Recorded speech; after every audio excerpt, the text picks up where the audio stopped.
Voltaire, poème sur le désastre de Lisbonne, ou examen de cet axiome, tout est bien.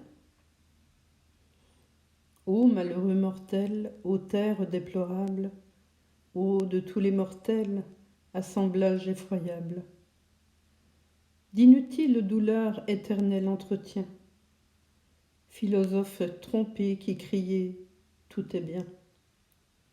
Accourez, contemplez ces ruines affreuses, ces débris, ces lambeaux, ces cendres malheureuses, ces femmes, ces enfants l'un sur l'autre entassés, sous ces marbres rompus, ces membres dispersés, 100 000 infortunés que la terre dévore, qui, sanglants, déchirés et palpitants encore, enterrés sous leur toit, terminent sans secours dans l'horreur des tourments leur lamentable jour.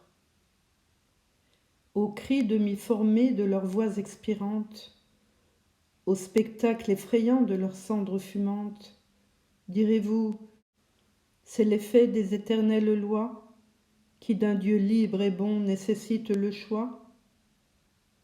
Direz-vous, en voyant cet amas de victimes, Dieu s'est vengé, leur mort est le prix de leurs crimes? Quel crime, quelle faute ont commis ces enfants sur le sein maternel écrasés et sanglants? Lisbonne qui n'est plus, eut-elle plus de vices que Londres, que Paris, plongé dans les délices? Lisbonne est abîmée, et l'on danse à Paris. Tranquilles spectateurs, intrépides esprits, de vos frères mourants contemplant les naufrages, vous recherchez en paix les causes des orages. Mais du sort ennemi, quand vous sentez les coups, devenus plus humains, vous pleurez comme nous. Croyez-moi, quand la terre entr'ouvre ses abîmes, ma plainte est innocente et mes cris légitimes.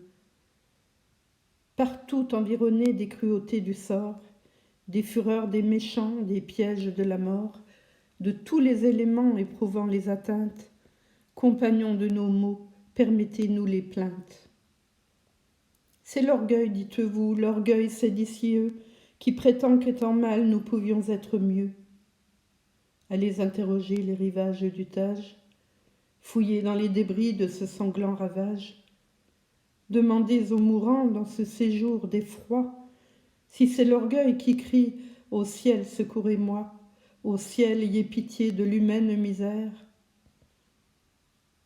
Tout est bien, dites-vous, et tout est nécessaire. Quoi, l'univers entier, sans ce gouffre infernal, sans engloutir Lisbonne, eût-il été plus mal?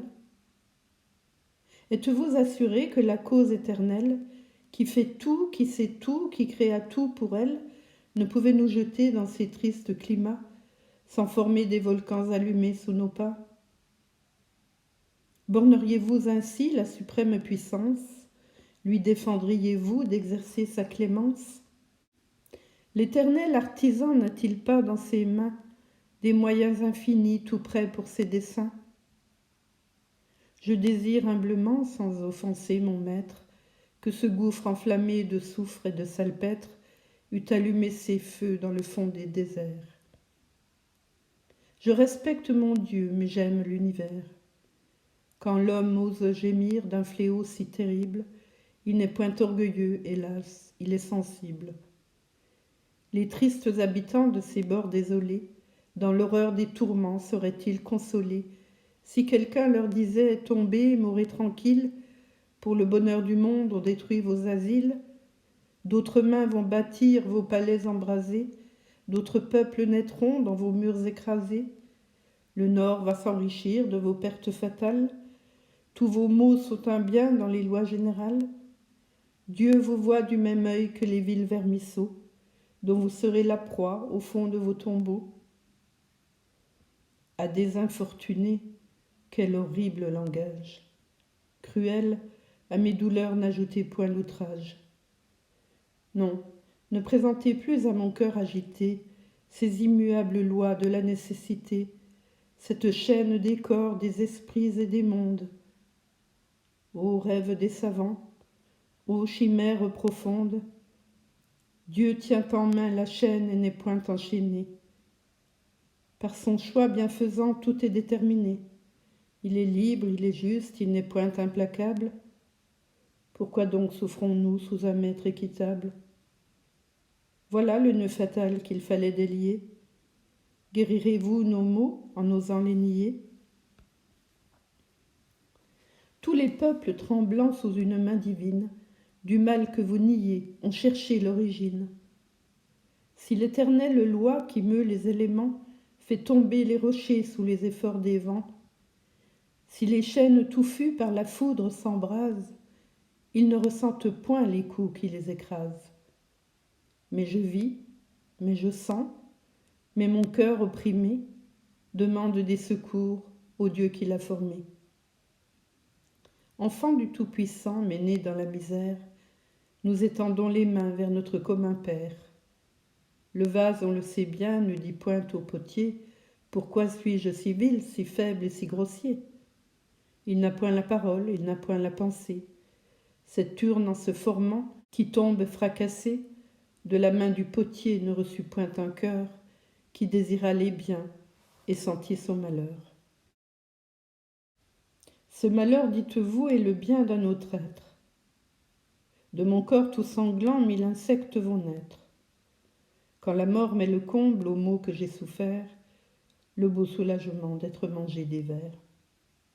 Triste calculateur des misères humaines, ne me consolez point, vous aigrissez mes peines, et je ne vois en vous que l'effort impuissant d'un fier infortuné qui feint d'être content.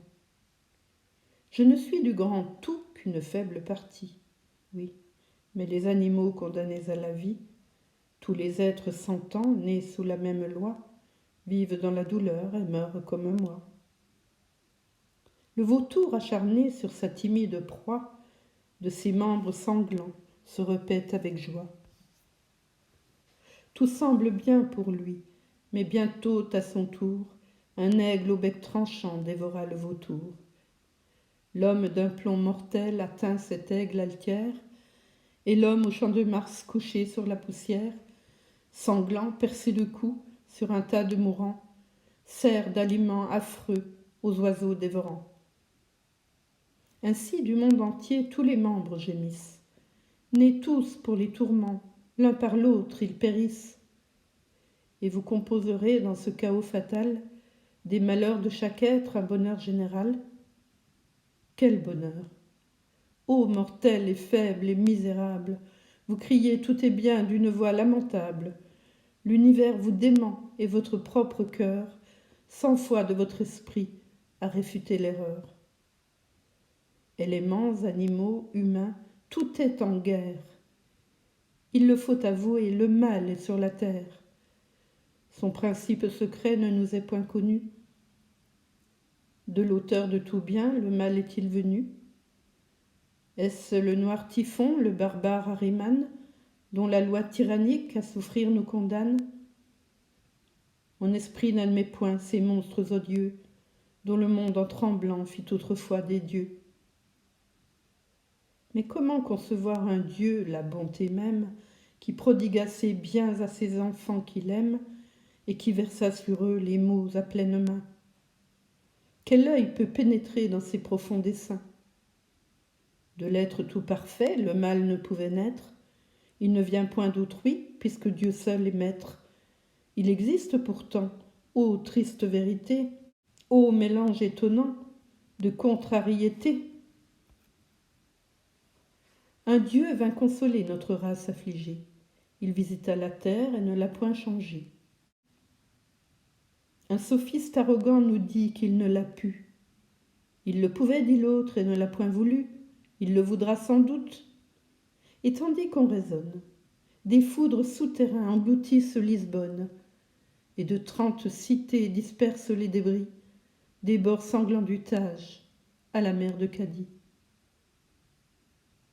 Où l'homme est né coupable et Dieu punit sa race, où ce maître absolu de l'être et de l'espace, sans courroux, sans pitié, tranquille, indifférent, de ses premiers décrets suit l'éternel torrent, où la matière informe, à son maître rebelle, porte en soi des défauts nécessaires, comme elle.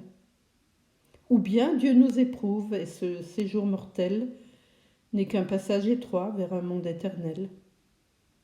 Nous essuyons ici des douleurs passagères. Le trépas est un bien qui finit nos misères. Mais quand nous sortirons de ce passage affreux, qui de nous prétendra mériter d'être heureux? Quelque partie qu'on prenne, on doit frémir sans doute. Il n'est rien qu'on connaisse et rien qu'on ne redoute. La nature est muette, on l'interroge en vain. On a besoin d'un Dieu qui parle au genre humain. Il n'appartient qu'à lui d'expliquer son ouvrage, de consoler le faible et d'éclairer le sage. L'homme, au doute, à l'erreur, abandonné sans lui, cherche en vain des roseaux qui lui servent d'appui. Leibniz ne m'apprend point par quelles nœuds invisibles, dans le mieux ordonné des univers possibles, un désordre éternel, un chaos de malheur, mêle à nos vains plaisirs de réelles douleurs.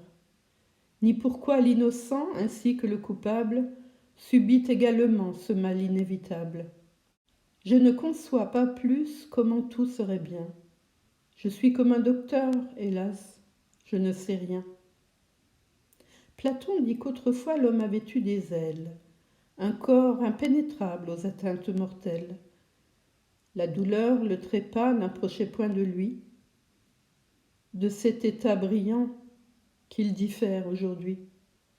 Il rampe, il souffre, il meurt. Tout ce qui naît expire.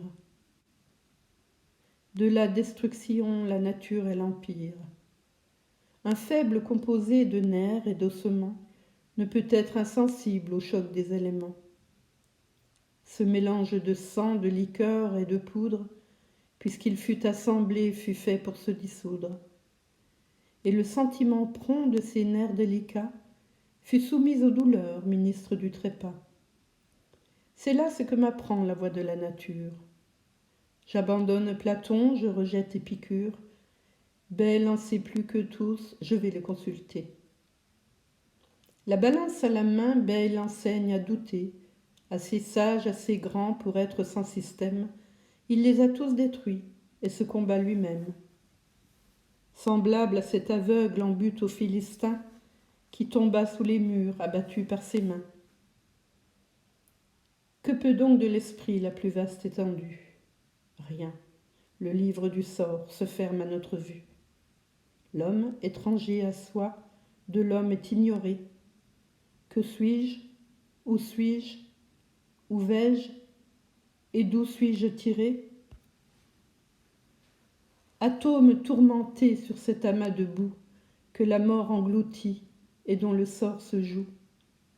Mais atome pensant, atome dont les yeux, guidés par la pensée, ont mesuré les cieux. Au sein de l'infini, nous élançons notre être, sans pouvoir un moment nous voir et nous connaître. Ce monde, ce théâtre est d'orgueil et d'erreur, est plein d'infortunés qui parlent de bonheur. Tout se plaint, tout gémit en cherchant le bien-être. Nul ne voudrait mourir, nul ne voudrait renaître. Quelquefois dans nos jours consacrés aux douleurs, par la main du plaisir nous essuyons nos pleurs. Mais le plaisir s'envole et passe comme une ombre.